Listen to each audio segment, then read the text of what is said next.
Cut it out, Bo. Go downstairs. Go.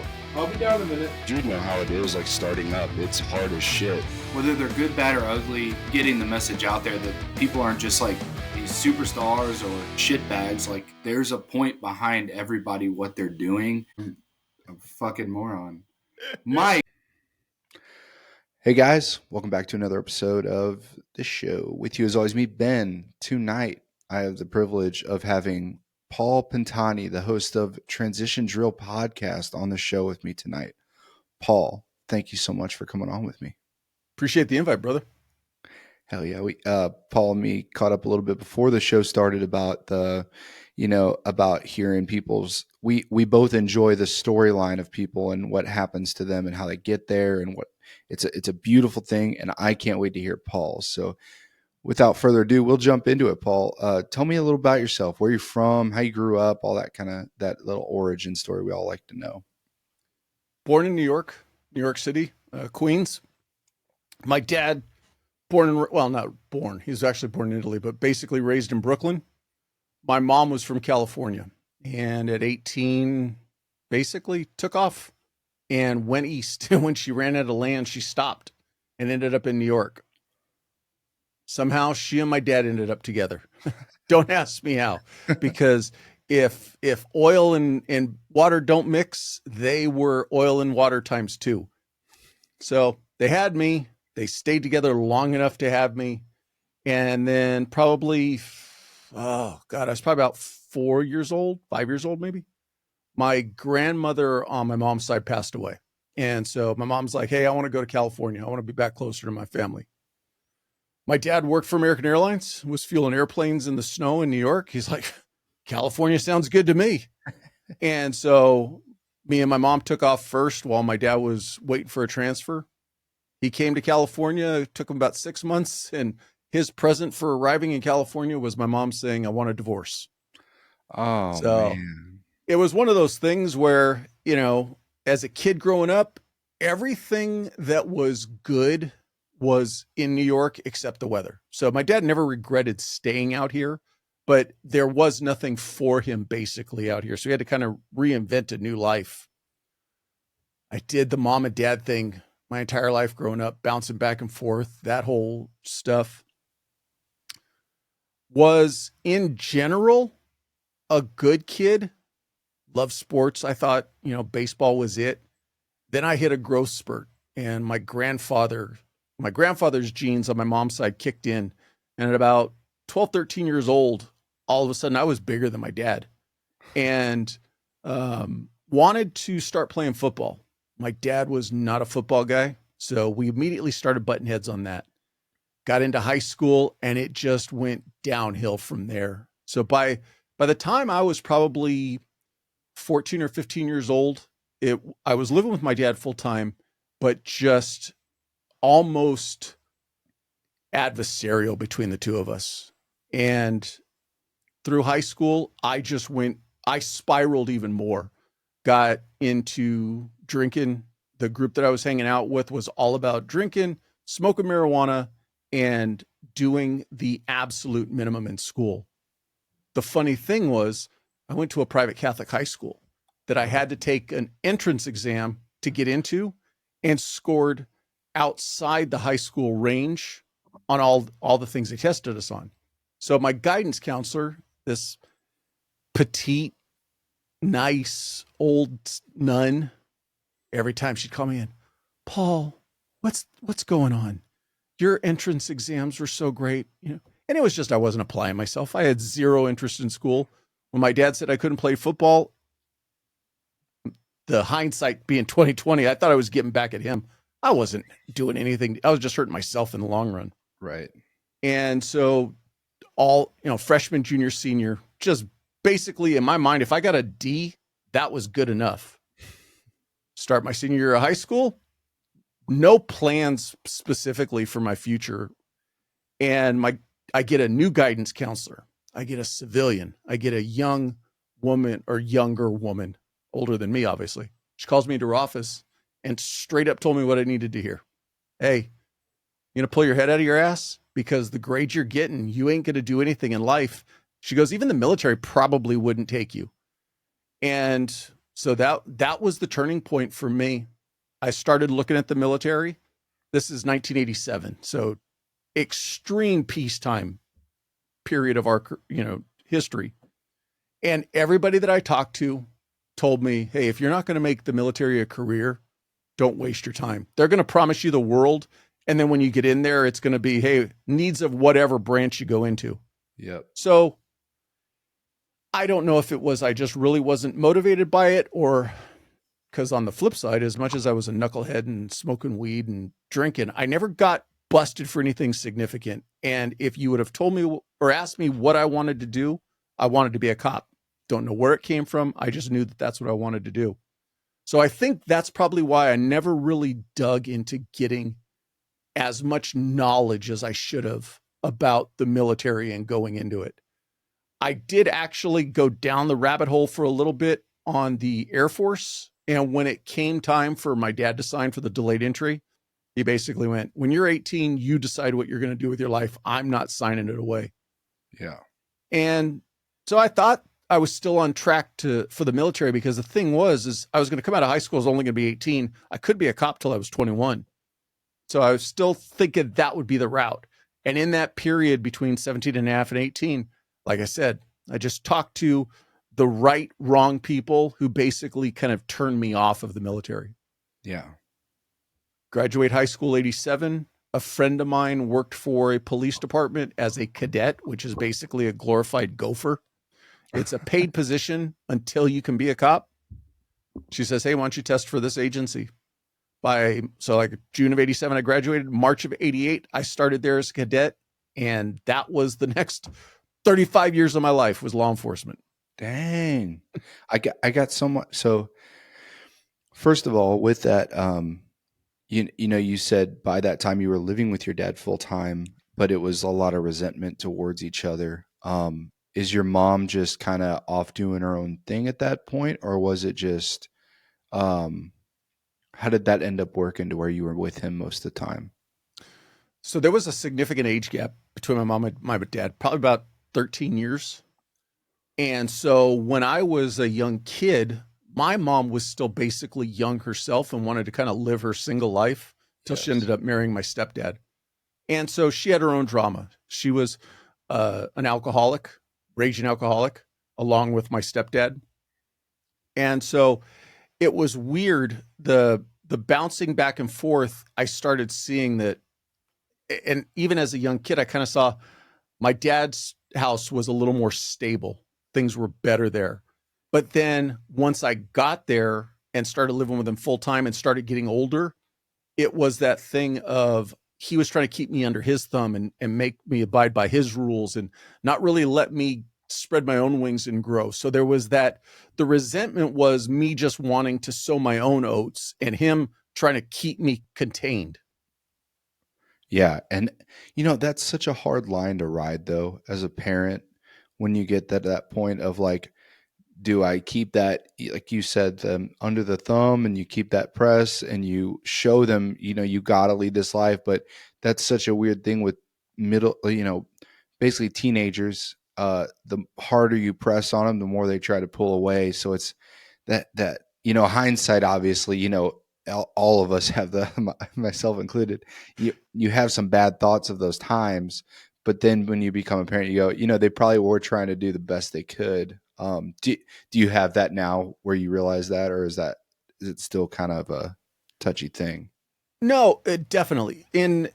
If anybody was to ever ask me, my dad was the best father you could ever ask for. He lived his life to be dad. As a man, as my mentor, I don't have fond memories in the sense that now that I am a parent, your job and most important job as a parent is to raise your children so that they can live their own lives, make their own decisions, be independent of you. And he didn't have that in him. So he wasn't, I'll say, maybe even to a degree, confident in himself, to where he saw the importance of me being able to expand and grow my wings and be my own person.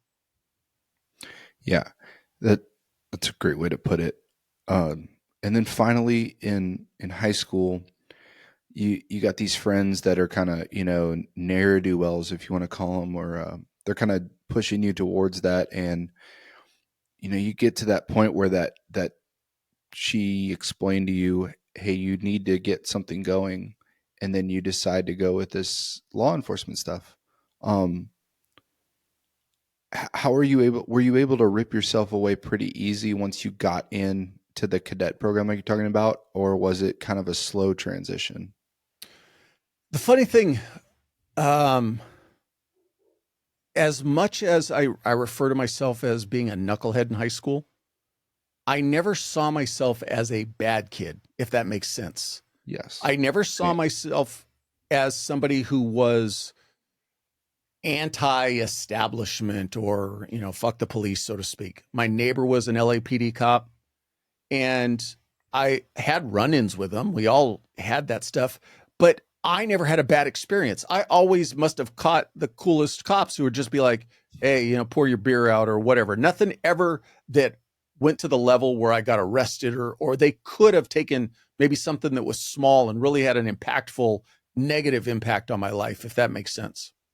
So when I got the job as a cadet, it was a very easy transition for me to just adopt that lifestyle. It's not like I was drinking or smoking enough to where it became any type of addiction, not to the point where it's like, oh man, I need that fix. The funny thing though was 3/4 of the people that I was hanging out with when I graduated high school, I immediately lost contact with them as soon as I was working for a police department. So on the sliding scale, I would probably say I was down at the bottom end, which would be the good end, and they were at the higher end, which was the bad end. They saw me working for the cops. They're like, see ya. And so it was easy just to kind of turn the corner and start living that portion of my life. Yeah. And I think that's good. I'm in the same kind of boat. I wasn't like an evil child or anything, but I kind of got in some trouble, did some fun stuff or whatever, but it was good. Like knucklehead is a good explanation of it. And, you see those buddies of yours though. That's crazy that you say that. Like you see those buddies, and once you hit your 20s, it really splits. It really splits hard. If you're either going to get your shit together or you're going to go down a worse alleyway, and you kind of put yourself in some even worse situations, and it's that tumbleweed going on. So I completely agree. What I'll say this a little tongue in cheek though. Yeah. You being in the military, you can relate to this. Anybody who's law enforcement or military can relate. I just traded one group of knuckleheads for another group of knuckleheads. Oh yeah. I mean, there's a reason why there's that saying that, most cops walk the line between if it wasn't for one thing, they'd have been a criminal. So we don't usually come into these professions with the most squeakiest clean of background, so to speak. No, that's honestly one of the cooler parts is you hear everybody's backstory and you go, holy shit, you're still alive, or all that stuff. It's awesome. Yeah. And then I came up in the era in the late 80s, early 90s where, it was almost kind of like, hold my beer. I'll top that story. Law enforcement's definitely changed. Yeah. Yeah. With that, you start doing the cadet program and stuff. How was that training? Was it paramilitaristic type thing, or was it kind of more low key, or how did that go for you getting into law enforcement? It was cool. It was a like I said, it was a paid position. It was a uniform position, so I got to wear a uniform. And back in those days, our police uniform were blues, dark blues.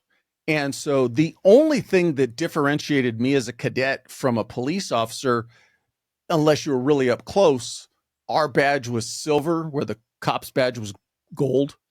And I had a very little tab that said cadet under the city patch on my sleeve. Okay. Pretty much that was it. So it was cool. Got to do stuff like work the front counter, take some basic crime reports. We did, like I said, you're a glorified gopher. Hey, go pick up evidence at this police station, or take this paperwork or whatever to the courthouse, that type stuff. So just running errands, working in the station, nothing too crazy, but unlimited access to be able to go on ride-alongs whenever we wanted to. Oh, nice. Did you transition from that immediately into the police academy, or how did that work? I had a small little stint to where, so I worked for Southern California. I worked for what would probably be considered a smaller agency. I think at that time we were about 70 officers. Oh, okay. So in that interim, while I was waiting to be 21 to be a cop, I was able to move over to be our dispatcher jailer position. It was considered a different position, not just a different assignment as a cadet. And I ended up staying there and did that until I think I went to the academy right before my 23rd birthday. Only just because the department didn't do a lot of hirings. It was one of those agencies where people got hired and didn't leave. And so Yeah. I was so committed at that time to wanting to work for that department, where I had a lot of the younger officers who I'd go on ride-alongs with and like, why are you wasting your time? Go to the like LA Sheriff's Department or something. They're always hiring. And I was just kind of like, I'm good. I like it here. I'm going to bide my time. Yeah, I love those organizations a little more. I have a lot of respect for them because while it is small, it's like you said, people stay there forever and really build a community and stuff. Whereas these large organizations like you said, LAPD for me, like St. Louis PD, and then NYPD, like all these big organizations, it's a cog. They're just churning people in and out all the time. So you really don't. I don't think you build as much cohesion. Maybe you probably get pretty close through other stuff, but as far as longevity, I'm sure that's a great organization to be a part of. That you can stay there and last that long. I will say it's a catch-22, and it depends on what you want out of your career, what you want out of yourself. So, yes, it's a small organization. Everybody knows everybody. It's the same thing, though, when you hear about living in a small town. Everybody knows everybody. It's a Yeah. good thing, it's a bad thing. It depends. The other thing is you're limited on assignment options, so there's not a lot to do. You go to a bigger agency, there's a lot more things you can do. I did have a period in my career where I started kind of getting the bad reputation. Um, so if I can break it down, when I first started as a cop, our detective bureau was only 8 detectives. There was crimes against property, crimes against people or persons, and then narcotics. So all of us young guys, all we wanted to work was narcotics. And you put in and you get passed over. You get put in, you get passed over. And maturity now, looking back on it, I know that I didn't do everything that I possibly could to make myself the best option for that detective spot. There were guys who were putting themselves through training out of their own pocket and volunteering for stuff on their own time. That wasn't me. I was like, hey, I'm working, I'm doing what I'm supposed to do. And I thought that was enough. So where I'm going with this is for those men and women who today, maybe you're working for that smaller organization and it's getting frustrating because there is a lot of politics. There's no way around it. It's who you know, who knows you, and who likes you and who doesn't like you. You can complain about it all you want, but that's the nature of the beast. That's human nature.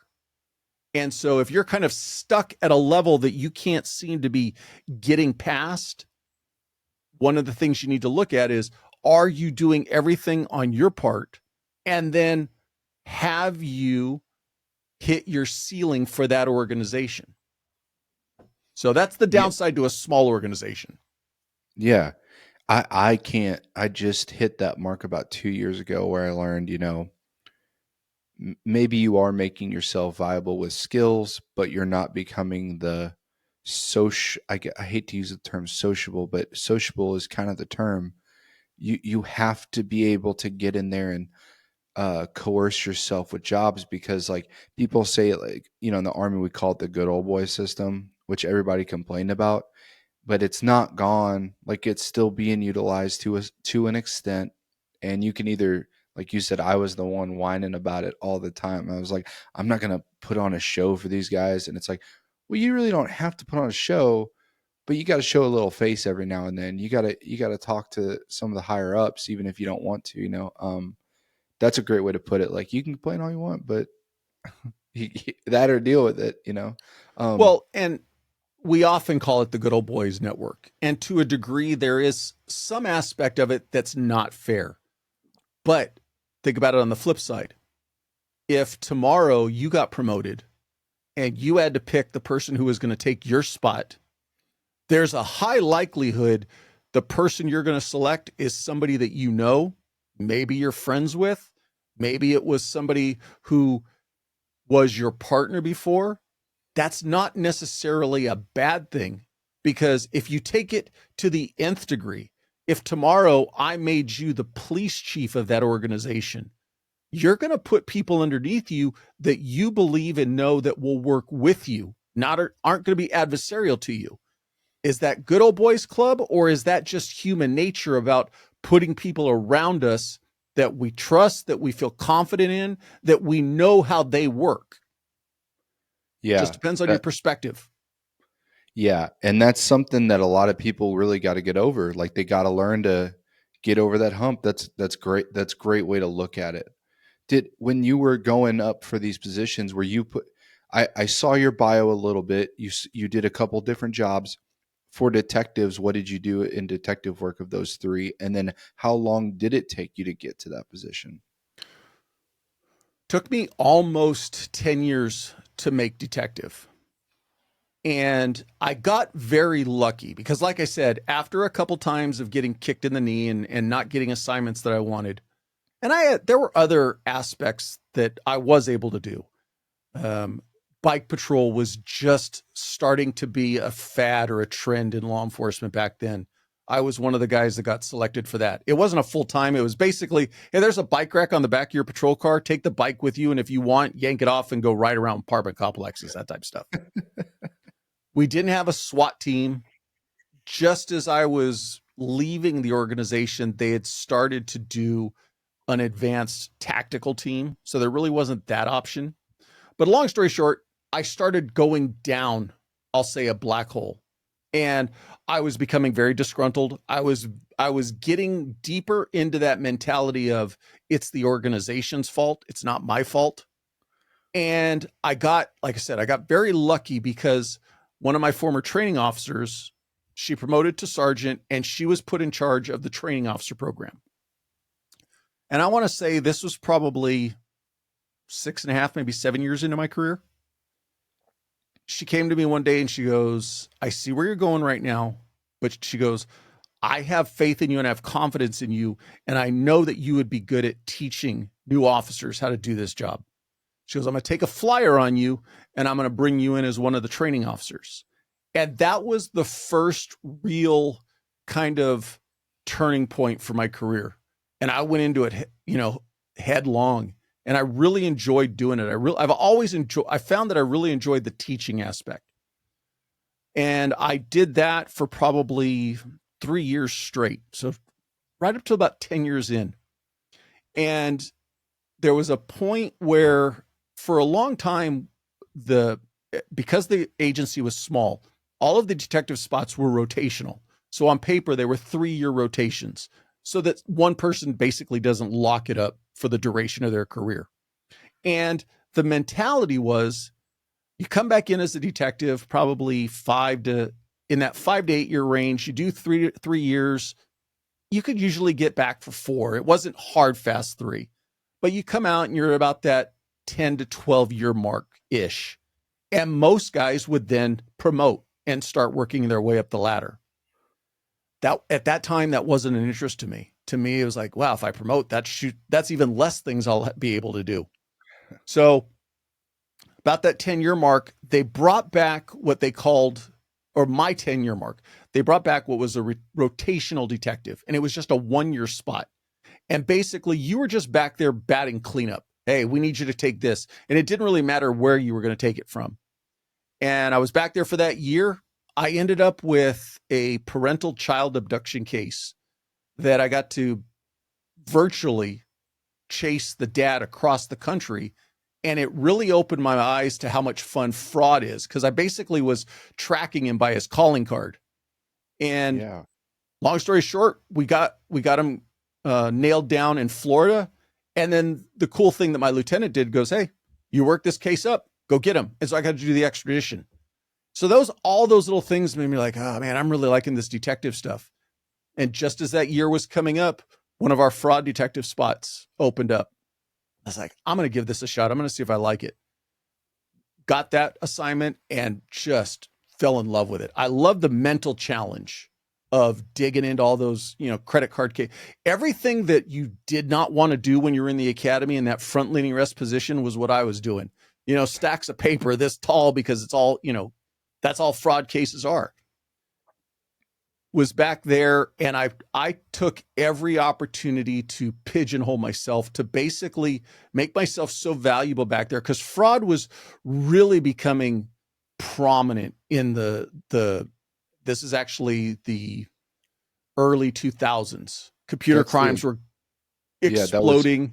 Because that was like when all the digital stuff started coming in and credit cards were booming at that point. Yep. I'm sure it was huge. Yeah. And so I went to every training I could. I volunteered for anything I could. Somebody said, hey, are you interested in doing computer forensics? Yes, I am. I said yes to everything because in my mind, I didn't want to promote. So I was thinking, if I can figure out a way to lock myself in here to where they're not going to want to send me back to patrol, that's what I want to do. So I was back there almost 5 years. And what started happening was my lieutenant called me in and goes, hey, you see that headlight? That's the train, coming at you for patrol. You're going to have to go back. And he was the one who kind of went, all right, at this point, I'm about 15 years in. He goes, do you want to, just go back to patrol? What are you going to do? All right, I'll test. So I tested for corporal, and now I ended up on the corporal list, but the downside to a small agency, and everybody deals with this who promotes, you go back to the bottom shift. So now I'm thinking to myself, I've got 15 years on and I'm going to be the junior corporal on weekend night shift. I didn't want that. So another friend of mine was already working at the district attorney's office, and he says, hey, we've got openings here. And the DA's office is a law enforcement agency like any other law enforcement agency. The only difference for a DA's office, they don't have the black and white on patrol aspect. It's like a glorified detective bureau. And so I went there at my halfway mark, about 16 years in, and I saw myself just being an investigator for the rest of my career. Wow, that sounds like a good gig, right? It's great. It's fantastic. Awesome. It sounds great. If you work for the right DA's office, I went to work for a DA's office that was very aggressive, that they had their investigators out in the field doing investigations. Whereas the county that I came from, the DA investigators served subpoenas. You had to earn your way into an investigative spot. So I got lucky. I ended up at an agency that was very aggressive, gave me a lot of opportunities, but I stayed in that vein of the fraud, computer forensics. I even got to work with the FBI for a couple of years, assigned to their forensics lab. I was actually working the FBI lab when the San Bernardino terrorist attack happened. I remember being in all of that mix and seeing how the FBI can spin up for one of those things. It was pretty impressive. Yeah, I'm sure you got to see a lot of things through that lens. Is there any because you said basically that takes you up to your end of your career. You're doing that for almost, I think you said basically like 10, 15, how many years was it at that point? No, so I, at the time I went to the FBI, I was probably, let's say 20-ish years in. I've probably been with the DA's office now 7 years.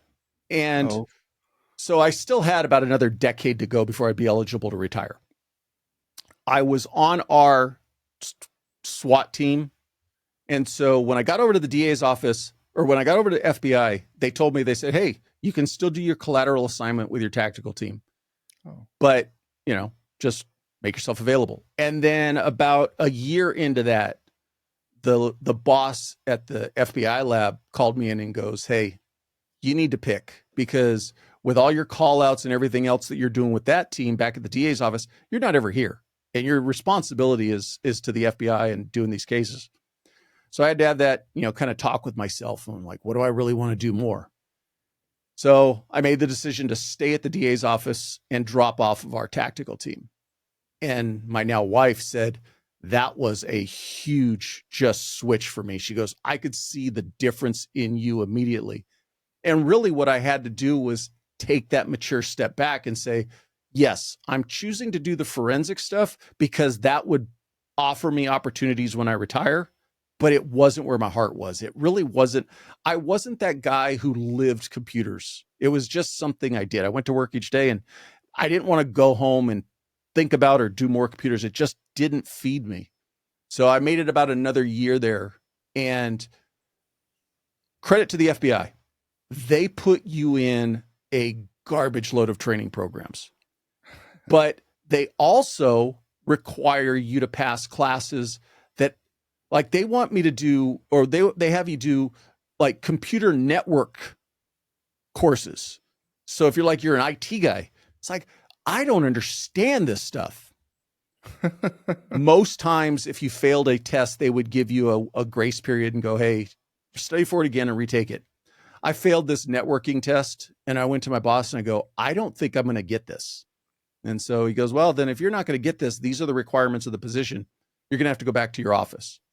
So I went back to the DA's office, line level investigator back in an investigative unit. And it was at that point that one of my best friends who had promoted to supervising investigator at that point kind of tapped me on the shoulder and said, it's time for you to promote. And so damn near 20-ish years into my career, I promoted to supervising investigator. And that was a huge turning point for me. It just, if you think getting a detective spot kind of relit my fire, or the getting the FTO spot relit my fire years ago, making supervising investigator was a completely different ballgame. It was so much fun to, as weird as it sounds, to take that step back and be the guy just taking care of your people, making sure they have what they need, and really kind of seeing them develop as investigators. And that's how I ultimately finished my career. I made one more jump to commander and ultimately made a huge circle. It came back around when I finished up my career commanding several divisions, including our tactical team. And that's when I walked out the door at the end of 2023. Man, that is an awesome career, man. There's so much to there. Where do I begin? Hey guys, we're going to get right back to the episode, but first I want to talk about who brought you this episode. Our sponsors, Jump Medic. Okay. Being prepared should mean digging through a giant messy drawer of half-used Band-Aids, all that stuff your kids get on. It's nasty, right? The stupid box that never has anything. Jump Medic made this sleek, fully stocked first aid kit designed for real life, right? You can pack it up, you can throw it in your car. It's solid. It's this giant, big old tough box. Mine's in the mail right now, actually. But I can't wait. This thing, whether you're hiking, traveling, or just like driving your kids to softball practice, right? You don't want to be the one digging around trying to find everything. You want to be the one that can just reach back, grab it, and get ready to go. So I really I wish I had this about 3 injuries ago. Right now, listeners can get 10% off with the code BEN10. That's BEN10 at checkout. Head on over to jumpmedic.com and be the hero with the kit, not the guy Googling how to stop bleeding fast. All right, back to the show. Number one, I noticed something. You were talking about, the forensic stuff and then all this with the testing, and you're like, I'm not a computer guy, and you're like the network stuff. You're like, I've noticed, and I don't know if you would attest to this, but you seem like a critical thinker. You enjoy the critical aspects of looking at a problem and going at it from different angles. Would you agree with that? Because it almost translates to your podcast, like of what you're looking at and what's going on is also what you did for a lot of your career. I very much like the mental challenge. That's why I liked fraud. That's why I liked working those cases. Taking it to that I don't know if it's necessarily to say the next level or to take it to a deeper level, but when you're really trying to understand ports and that type stuff, when you're getting into the not necessary, So you got computer forensics is on what is called a dead box. Basically, you seize that computer, nothing's happening to it. It's my job to examine it and find the data that we're looking for. When you're getting into networking, you're getting into real-time stuff and cyber attacks and people trying to break in, so to speak, hack into your computer systems. That's just a different level of knowledge.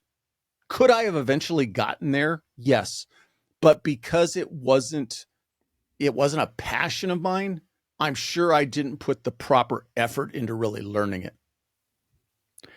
Yeah, and that's no knock or anything. That's just that wasn't your greatest avenue, and that's what people should do. A lot of people, the career I'm in, from my specific job in the military, we actually don't end up doing our job a lot. We end up doing a lot of different jobs, which isn't necessarily bad, but I get mad when people go, "You should master all the different ways," and I'm like, you don't need to do that. Like you shouldn't try to overwhelm yourself with understanding a craft of 10 different crafts.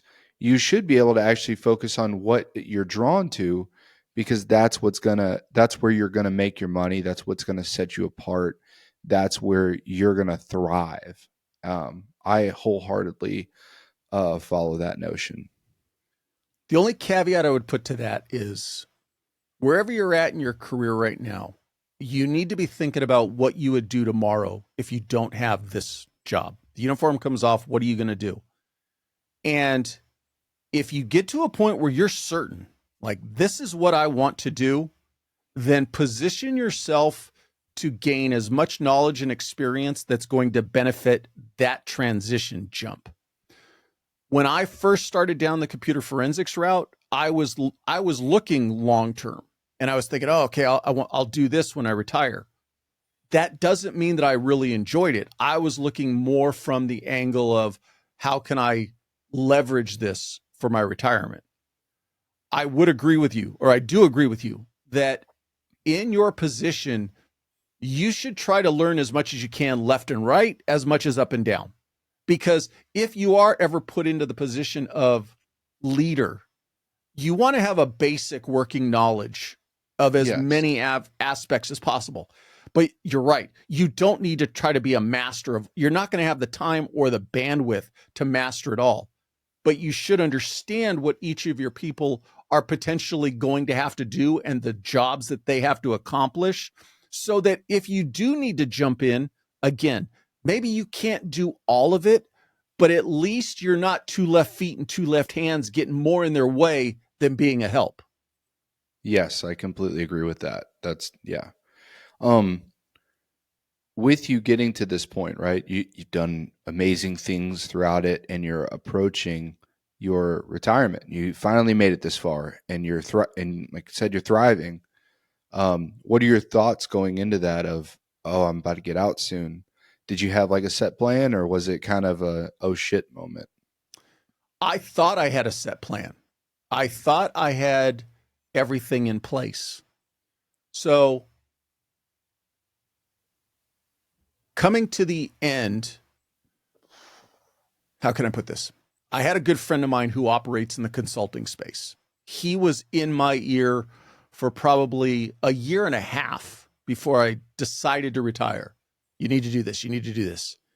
And it didn't, I don't want to say it didn't fuel me, but it wasn't really grabbing me. And I didn't really understand the consulting space at that time. So about 8 months before I retired, maybe a little bit less than that, he takes me to a conference or a convention, and he starts introducing me to some people. Let me talk to him, because he operates in the space representing most of his clients most of his clients provide products to law enforcement and the military. He started introducing me, and what I didn't realize at the time, but he was just backing away and seeing me watching me engage with these people, with these clients, and see how I did, just kind of as a tester. We get done with that day and he pulls me aside. He's like, bro, he goes, you would kill at this. He goes, everybody that I put you to talk to, I just watched you and you flew like right into conversations with them. Not a problem. And so it was a turning point for me. Like, all right, that's what I'm going to do. I went out and did the LLC thing. I had all the pieces of the puzzle in place so that I retired December 31st. I can flick on the light switch for the business January 1 and be ready to go. What I didn't realize was that consulting is so much about word of mouth and reputation and building those clients.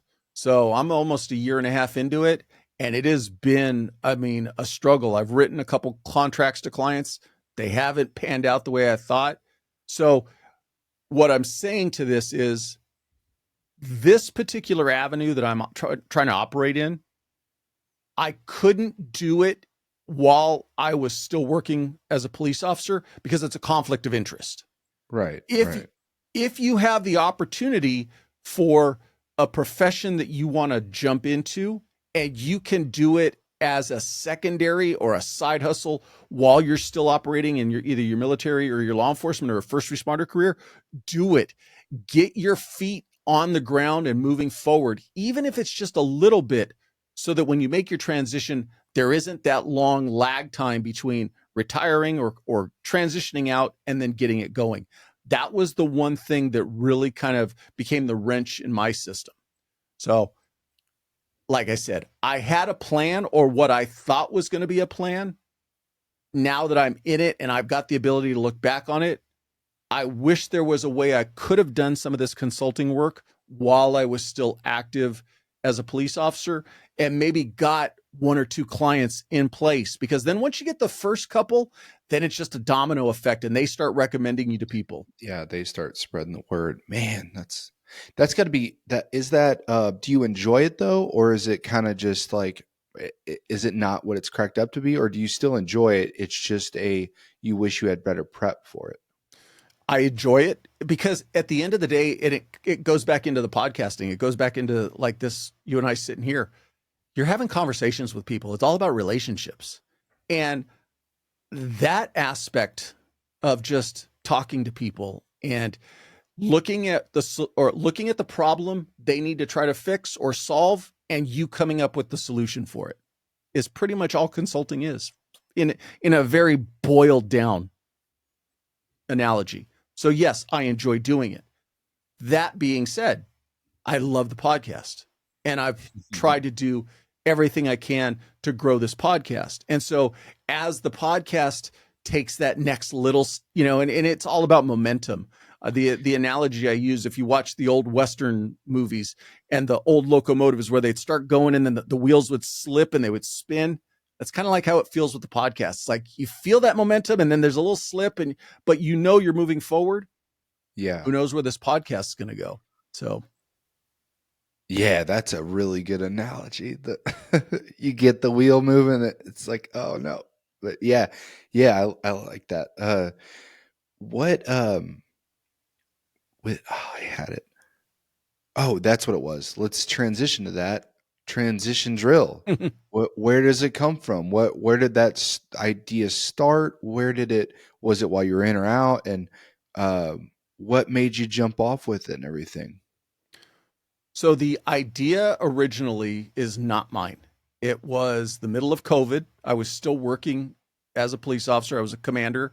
We were in a management meeting one day, and my chief, who I give a lot of credit for being very forward thinking through all aspects of his leadership, he was sitting there going, you know what we need to do? And it was just kind of an idea that he really had, not a podcast or anything like that. He just had this idea of, we've got our people who retire and they go on and do something else, not necessarily onto another cop job, but go into the civilian market.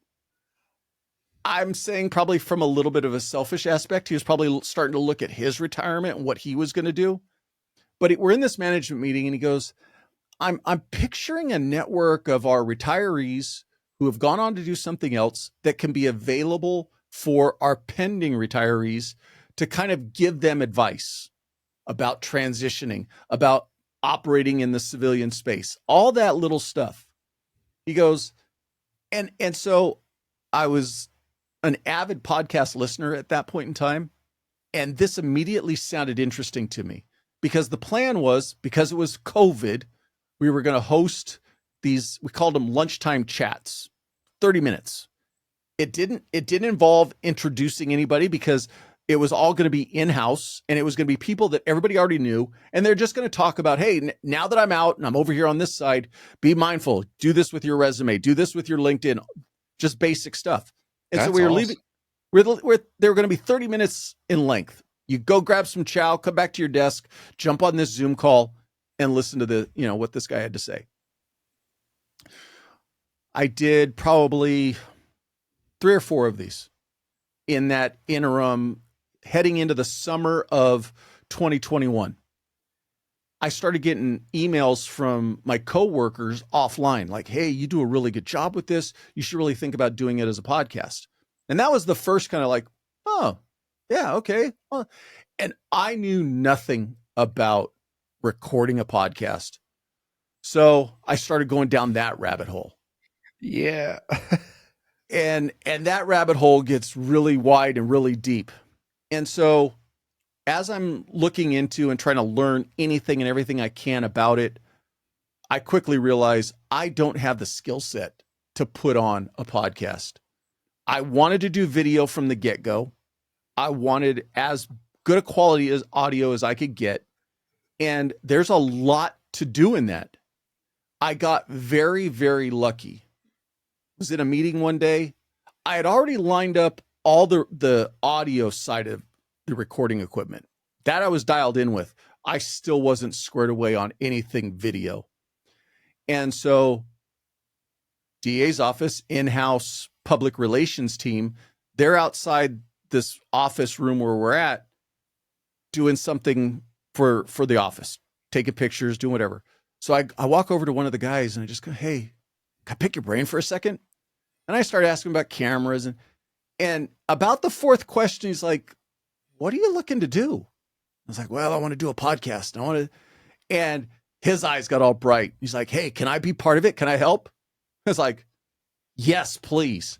Because he had all of the post-production experience. He goes, if you just get me the video and audio files, I'll take care of everything else. Yeah. And so that's how the relationship started. And he has, Devin, he has saved my bacon over these years.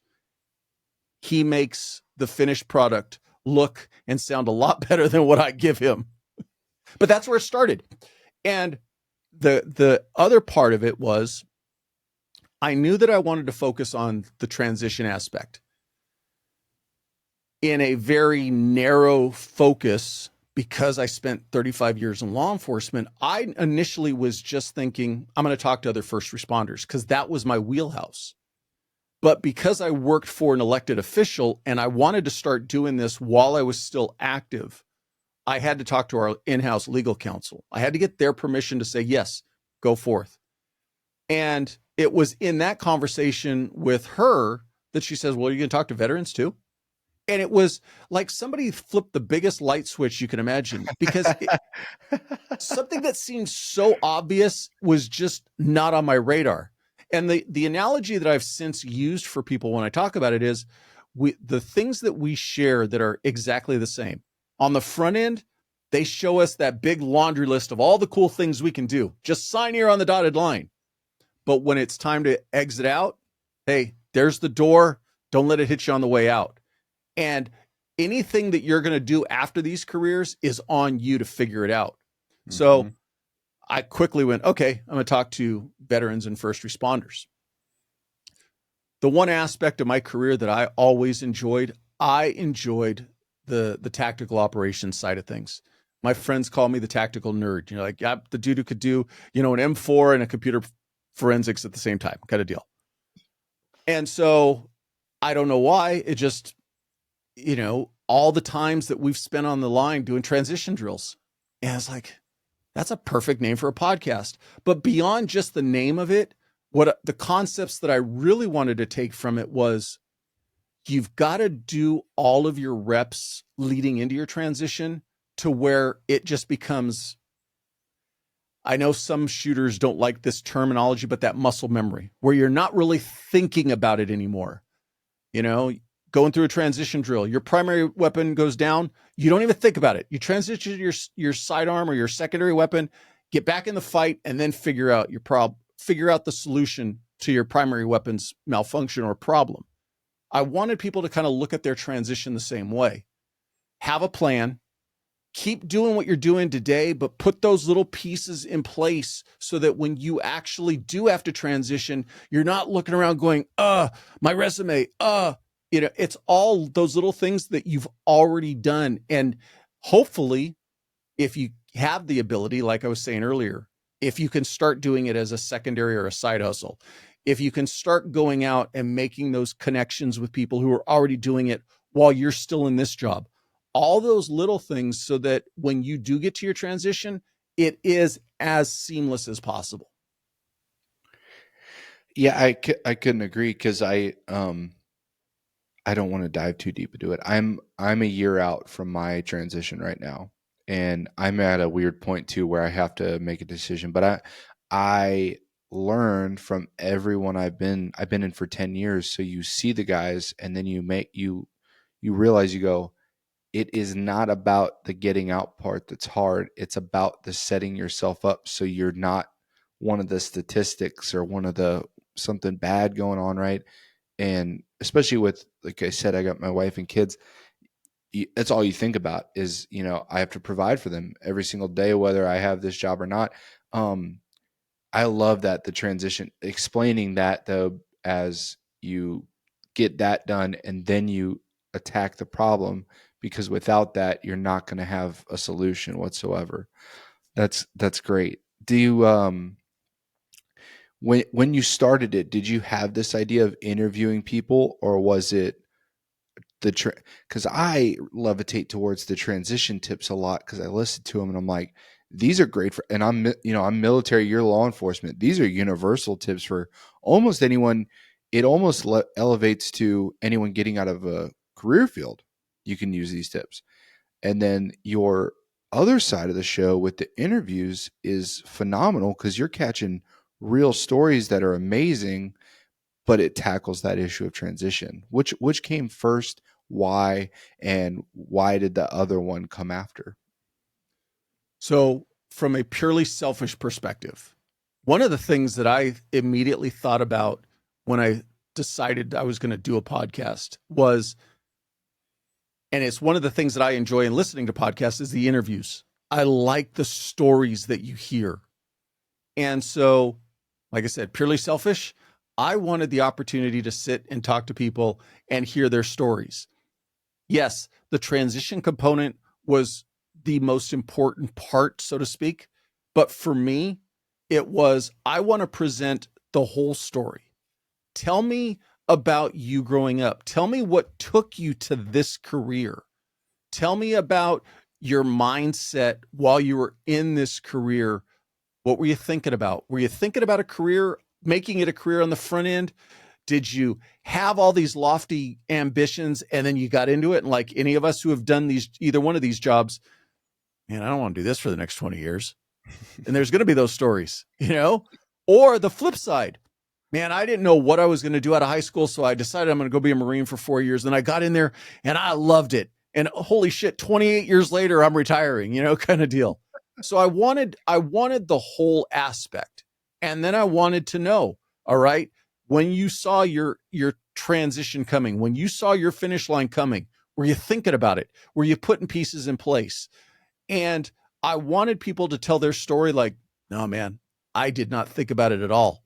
My transition was September 17th, 2019 was all I knew about transition. I thought I would just figure it out when I got out.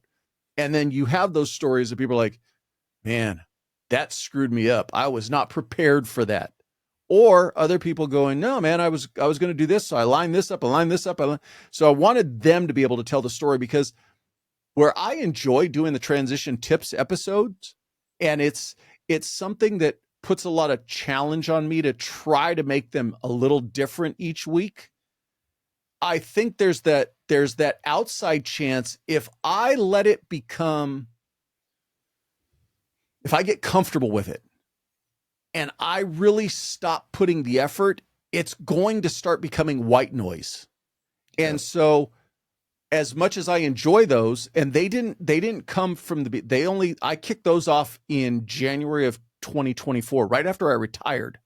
I really had this desire, this drive to say, all right, the guests are telling great stories, but I want to drive home tips every single week. And so that's what made me come up with that episode. But no, in answer to your question, going way back, a lot of it was just selfish, brother. I just wanted the opportunity to sit and have conversations with cool people. It's the greatest. We talked about it before. I can't stress it enough to people. It's also the fun part. I don't know if law enforcement, I guess I could ask you that. In the military, we end up going out to these, like next week I'm going to the field. I guarantee we're not going to end up doing shit like, half the time probably, or at least a quarter, right? And it's a lot of downtime or waiting around. What do? You talk to people. You hear crazy stories. You laugh, you cry, you do whatever. Do you guys kind of have that going on? Because that's what draws me. It's what I reminisce to all the time. The shit talking and the camaraderie is the only thing that really, at the end of the day, made 35 years fun. It's there, if there's anything that I miss, it's just, in a weird way, just feeling part of it.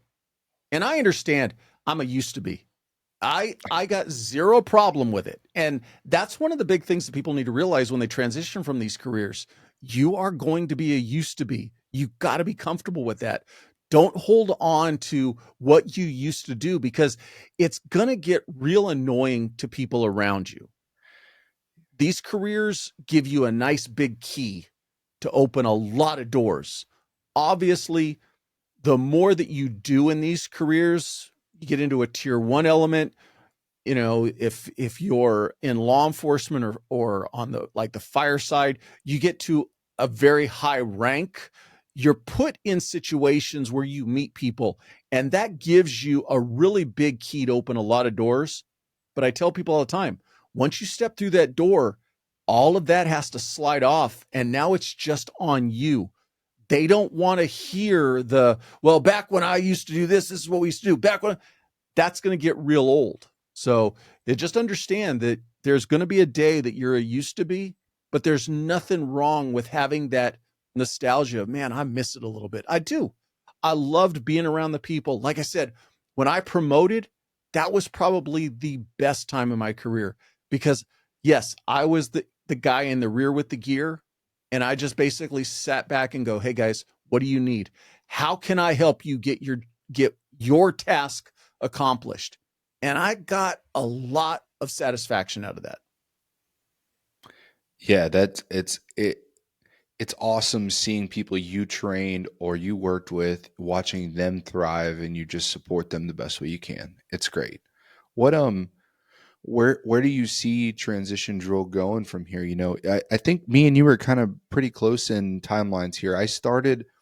I'm a little more different. I started in 23, but I wasn't consistent until this past probably 6 months or so, especially with the video and everything.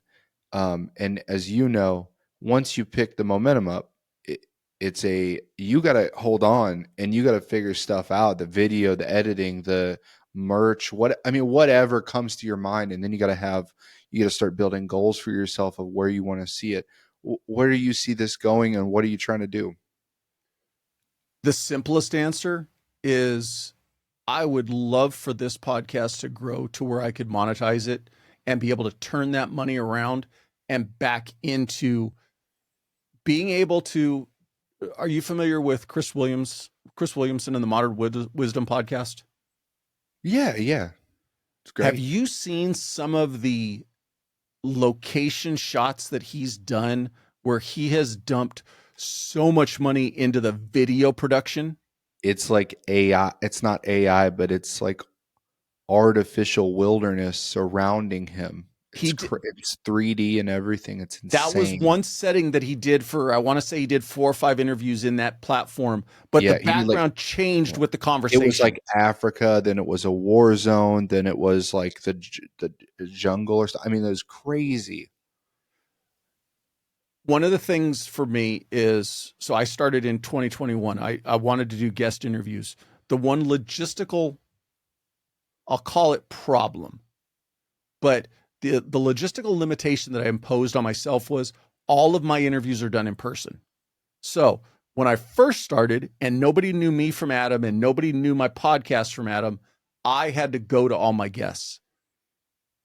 The type A wants to control everything, wants everything perfect. When I watch those video episodes, I critique it harder than anybody else because I don't like the background, or I don't like that I couldn't control everything about that environment Yeah. because I was rolling into a new battle space, but I didn't have full control over it. I always wanted to get into my own studio where I had more control over the lighting, the background, all that type stuff. I've achieved that goal.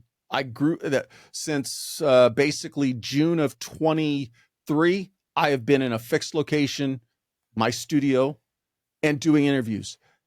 The other thing that has come from that is I'm now getting guests who are reaching out saying, hey, I'm willing to come to you. So that's that validation of the consistency aspect. Anybody who's thinking about doing a podcast, I say do it, but just understand once you sign on that line, once you flick that switch, you're on that train ride, and you have to be thinking about your listeners. They get used to hearing you. They get used to that new episode every week. You can't be flaky with it. You can't go, oh, I'm just going to skip. No, It's so easy to do. It's it. so easy to do, you know. It's like we talked about before we started recording. I'm going out of town next week, so I'm scrambling tonight and tomorrow morning to get the episodes done, processed. Because even though my editor gets them all done for me, I still have to put it all together, get it all uploaded, do all the episode descriptions, all of that. And there's not enough hours in the day. But because, and I don't want to sound cliche, and I'm sure I'm talking to the choir here or preaching to the choir with you. I love my listeners, and I don't want to let them down by not giving them the next episode that they're expecting. So it's a huge commitment, but I love doing it. So my long-term thing for this, I want it just to keep growing and grow it to the point that I start getting that recognition of sponsors and that type stuff to where the money I make goes back into it.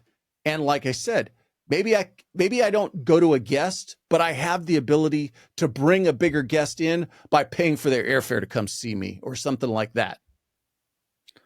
Yeah, and I like that you're honest about it. A lot of people, they have different, like, I don't know if they're lying. I don't want to throw that on anyone, but the fact that you're honest about the sponsorship, that's what a lot of us are working towards. But it's not because we're like, podcasting is the new money train. It's not. It's especially not. No, It's no. like it's you actually are a money swimming. pit. Like it's Yeah.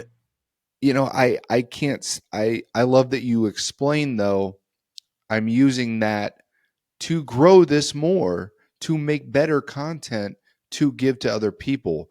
Would it be nice in a dream world to not have to work and do a podcast? Sure, but we're not all Sean Ryan and Joan Rogan. Like we It's still a can't. shit ton of work, brother. Even if It's you're not still working and just doing a podcast.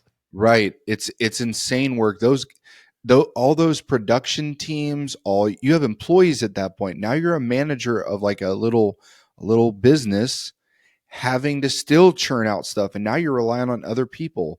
So like it's all it's all perspective, like you talk about. But I couldn't agree more. I love that aspect of, I do want this to be successful. I do want to be big, but I want to be big for the right reasons, and I want to get that out there. I love that, man. That's good. And like I say, the one thing I believe in my heart If you go back and listen to episode 1, or you go back and listen to this week, I released episode 193. Damn, congratulations. If you listen to either one of those, the authenticity and the trueness to what I set out to do hasn't changed. I still sit down. I still enjoy every single conversation that I have with every single guest. And my vision and my goal is still the exact same thing, to present their complete story and their transition component.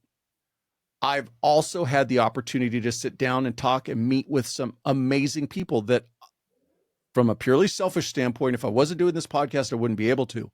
But as much as I do want it to grow, as much as I do want to have better cameras, and if there's a way to level up the audio, I want that. And all those little things, my vision and my goal is still always going to remain the same thing.